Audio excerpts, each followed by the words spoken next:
ఇప్పుడు 2-3 రోజుల్లో డిశ్చార్జ్ చేస్తామని అంటారు వాళ్ళు.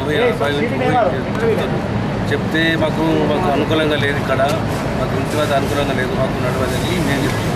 ఇంటికి కొండ పోతే ఇన్ఫెక్షన్ అవుతుంది, మళ్ళీ వాళ్ళు వీళ్ళకి చూస్తారు చేస్తారు బాగుంటుందని సార్ చెప్తే వాళ్ళేమంటారు, వేరే పేషెంట్ లేదా చూసుకుంటే మా రోజు మా కండిషన్ ప్రకారం మేము డిశ్చార్జ్ చేస్తాము అని వాళ్ళు చెప్తారు. సార్ బతుకన్నా సార్ మా అనుకూలంగా లేదు, ఇంటికాడ ఏ పరిస్థితి బాగాలేదు సార్ మాది. రావాలంటే ఎక్కడికి వస్తాం సార్. ఎప్పుడు డిశ్చార్జ్ చేస్తున్నారు? 2-3 రోజుల్లో చేస్తామంట అన్నారు. ఊహించేది చెప్పలేదు. మీరు సాటిస్ఫై ఉన్నారా?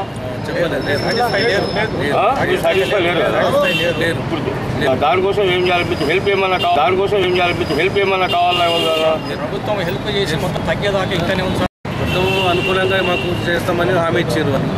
మరి వీళ్ళేమో సార్ ఇక్కడేమో వెళ్ళి ఇట్లా చెప్తున్నారు మాకు నయం ఎంత వరకు మాకు ఇక్కడ ఉంటామని మాకు హామీ ఇచ్చారు. ఇప్పుడు వీళ్ళు ఆరోగ్యశ్రీలో చేస్తున్నా లేకపోతే వేరే దాంట్లో చేస్తున్నా? ఆరోగ్యశ్రీ సార్. ఇప్పుడు నిన్న వాళ్ళు వచ్చి ఫోర్స్ చేసుకుని సిగ్నేచర్ పెట్టమని అంటారు వాళ్ళు. మేము దొరకలేదు, పెట్టలేదు.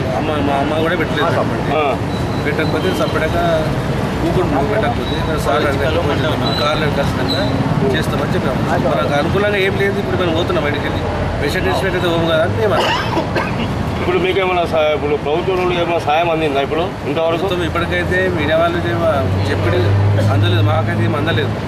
మాకేం అందలేదు, సాయం అందలేదు. మాకు పైసలు అడగలేదు వాళ్ళు. మేము వేయలేదు, హామీలు ఇచ్చిపోయారు. ఒక నిమిషం మీరు రాండి సార్. షిఫ్ట్ చేసినప్పటి నుండి తనకి ఇంకా మూమెంట్ ఇచ్చినప్పటి నుంచి చాలా పెయిన్గా ఉందంట, చాలా వీక్గా ఉన్నది, చాలా హరిబరిగా ఉన్నది. ఎందుకు ఇట్లా హామీలు ఇచ్చినప్పుడు లోపల ఉన్నప్పుడు అందరూ వచ్చి మాట్లాడారు, కానీ ఇప్పుడు అన్నారు జనరల్ వార్డుకి షిఫ్ట్ చేసినప్పటి నుంచి 2 రోజుల్లో షిఫ్ట్ చేస్తామని రీఛార్జ్ చేస్తామని చెప్తున్నారండి. చాలా ఫెసిలిటీ లేవు. అతి కష్టం మీద MBA వాళ్ళ నాన్న BD వర్కర్గా చేసి చదివించిన ఇట్లా అయిపోయింది. ఇప్పుడు ప్రభుత్వం అన్ని ఆదుకుంటాము, ఎంత ఖర్చు అయినా పెడతామని చెప్పారు కదా. అవును సార్, అన్ని రకాలుగా హామీ ఇచ్చారు. ప్రభుత్వం ఆర్టిఫిషియల్ లెగ్తో సహా మేము అరేంజ్ చేస్తామని చెప్పారు. ఇప్పుడు 2 రోజుల్లో డిశ్చార్జ్ చేస్తానంటే అక్కడ కంగారుగా ఉందండి. ఇప్పుడు మీరు సాటిస్ఫై ఉన్నారు ఇప్పుడు దీని గురించి? లేదండి, మేము సాటిస్ఫై అయ్యలేము. చాలా పాప వీక్గా ఉన్నది, ఎలాంటి మూమెంట్ ఇవ్వలేకపోతుంది బాడీ నుంచి.